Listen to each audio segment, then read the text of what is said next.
for today's movie review, I'll be reviewing the 1935 exploitation movie, The Cocaine Fiends, or sometimes called The Pace That Kills, or Cocaine Madness. And as far as production details are concerned, there's really not much to the overall production of this movie, other than that it's a movie that's often compared to Reefer Madness, which I did a review for way back in the day. And according to Wikipedia, apparently a copy is preserved in the Library of Congress collection, and that the movie itself is a redone version of a 1928 silent exploitation movie, also called The Pace That Kills, given that they were literally directed by the same people. Other than that, there's not much else to go on, which I find to be fascinating because, again, Reefer Madness is a cult classic that's well known by a lot of people, yet here's a movie that's within the same ballpark that no one ever talks about, which begs the question, is Cocaine Fiends worthy of being a cult classic in the same vein as Reefer Madness? Both the original, which I wasn't a big fan of, along with the musical remake, which I really did like. As for the plot of the movie, a small town girl named Jane meets a guy called Nick, who gives her the opportunity to get away from the small town life and live in the big city. However, in doing so, Jane becomes addicted to a substance known as cocaine. Meanwhile, Jane's brother Eddie goes to the city to look for her because she hasn't kept in touch with her family since she left. And, much like his sister, Eddie also becomes addicted to cocaine as well. Can the two siblings overcome their addiction, or will they succumb to it? Now, in terms of what I liked about the movie, the opening credits have some really cool looking background images that at least try to give the general tone of what the movie's about through these illustrations. Another aspect of the movie I liked is the music when you do hear it, given that the music at times is very pleasant to listen to, at least the instrumental soundtracks. And another aspect of the movie I liked is the fact that tonally this movie tries to take itself a lot more seriously compared to something like Reefer Madness, at least in regards to how addiction works. Because with Reefer Madness, the way that movie depicts addiction is it showcases characters trying reefer once and they get addicted to it immediately. Whereas this movie, on the other hand, it shows that you don't get addicted to the drug immediately. It's something that happens over time. And as far as the tone is concerned, it does take itself seriously in that it plays out more like a melodrama as opposed to Reefer Madness, which plays out like a exploitation movie, even though Cocaine Fiends is technically an exploitation movie too, but at least it was a step in the right direction compared to Reefer Madness. And honestly, that's really about it as far as pros are concerned, because Cocaine Fiends is to me just not a good movie for the following reasons. Reason number one, the movie is a product of its time in that sense where you do have a lot of characters speaking in slang term, in which can either be unintentionally hilarious out of context, or you have characters speaking in slang term that might have meant something back in the day, but is completely lost in by today's standards, with one line dialogue being, "I'm gonna take you on a sleigh ride with some snowbirds." I have no idea what that even means, but I assume snowbirds is referring to cocaine, while sleigh ride might refer to either a dance club or something. Other than that, I have no idea what any of that means. Another problem I have with the movie is that for a movie that's supposed to showcase characters being addicted to cocaine, they don't really show characters doing cocaine, because we quite literally have them handing a packet or something to a person, and then it just cuts to a shot of a character reacting to the person snorting the cocaine or whatever, and then it cuts back to the person who snorted the cocaine being like, "Oh, I feel wonderful." Now, granted, I do understand that this was made during the 1930s, and there were probably some rules and regulations that you could only show so much graphic content, but I do remember at least Reefer Madness showing characters smoking reefer, so I don't really understand why they couldn't really show characters snorting cocaine. Again, like I said, this was a product of its time.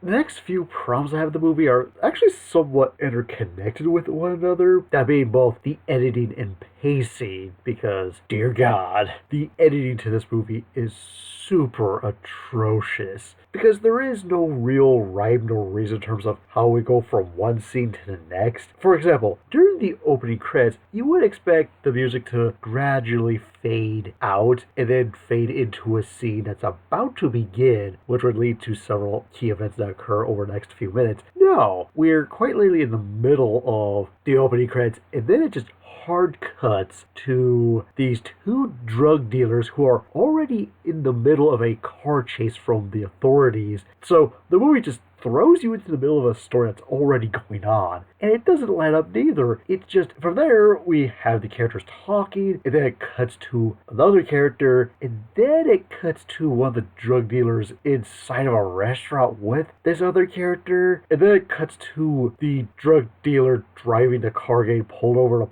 by the police. And it's just one of those things where what really should have occurred over the first 10 to maybe 12 minutes of the movie occurs in the first 4 minutes. It just had too much going on. And that's just the way the movie is for the remainder of the film, too. It's just got some really bad editing that also affects the pacing. I feel that if this movie was 20 minutes longer, it could have had time to really let certain key moments breathe in regards to establishing key characters, set up key events, so on and so forth. Another problem of the movie is that a lot of the characters look alike. Again, going back to that opening scene where we have all the drug dealers being pulled over by the police, quite literally when you have all those characters standing side by side next to one another, I could not tell who was a police officer or who was a drug dealer because they had the same exact getup. Seriously, the only way I could tell the difference between the drug dealer and the police officers was through the cars they were driving, because the police officer was driving a white car, whereas the drug dealer was driving a black car. And the police officers had shotguns with them and quite literally talked and acted like police officers. But if it wasn't for the cars nor shotguns or the way they talked, the clothing attire with the way they were dressed, I could not tell the difference between the characters. And these are just the minor characters that appear in the first 3 to 4 minutes of the movie. Fast forward to when you meet the main cast of characters, it gets even worse, because you have some characters that dress and look alike to a point that I got confused as to who was what multiple times throughout this entire movie, because the movie does not do a good job of establishing who is what character and what their relationship is to each other. Maybe with the exception of the two siblings, but even then, their relationship isn't really all that well defined neither. Because when you see the two interact with each other, you don't really get a sense that they're siblings. Which leads into another problem that I have with the movie, that being the overall script writing. Because on top of having poorly written lines of dialogue that either range from being unintentionally funny to being completely lost, as I mentioned earlier with the whole, would you like to go on a sleigh ride with the snowbirds example. Even from my story perspective,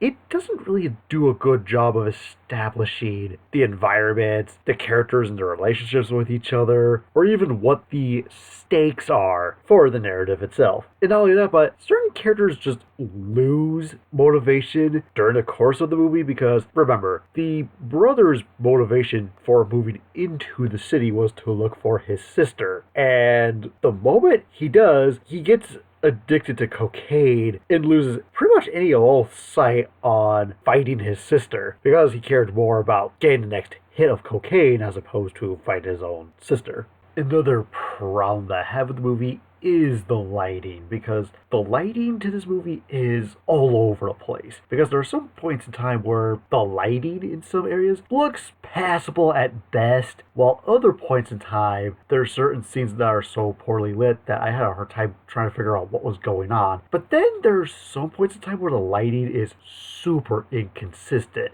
And what I mean by this, for example, you have a scene that's set at a club, and for the most part, the lighting might look appropriately lit during certain moments, but then it might hard cut to a different location set within the same area, and for some reason the lighting might be a little darker than normal, which is really unusual, because quite literally 1 edit ago, it was established that this particular scene was properly lit, but then it cuts to a different location in the same setting where it's suddenly dark and it's not really supposed to be dark. And it does this constantly throughout the movie.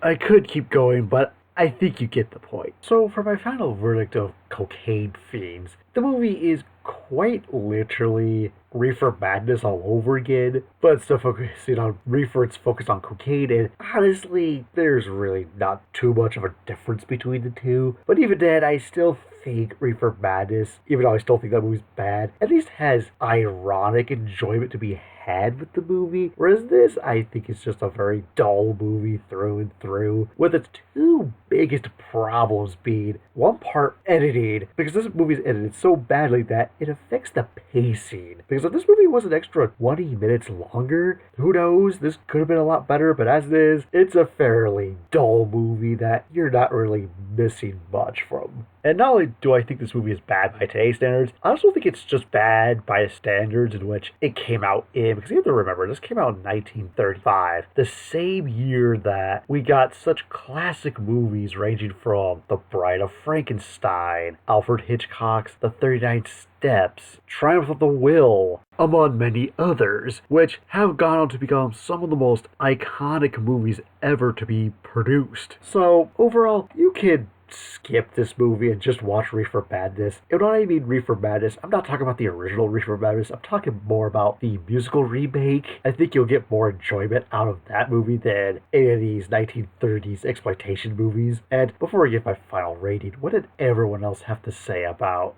Cocaine Fiends?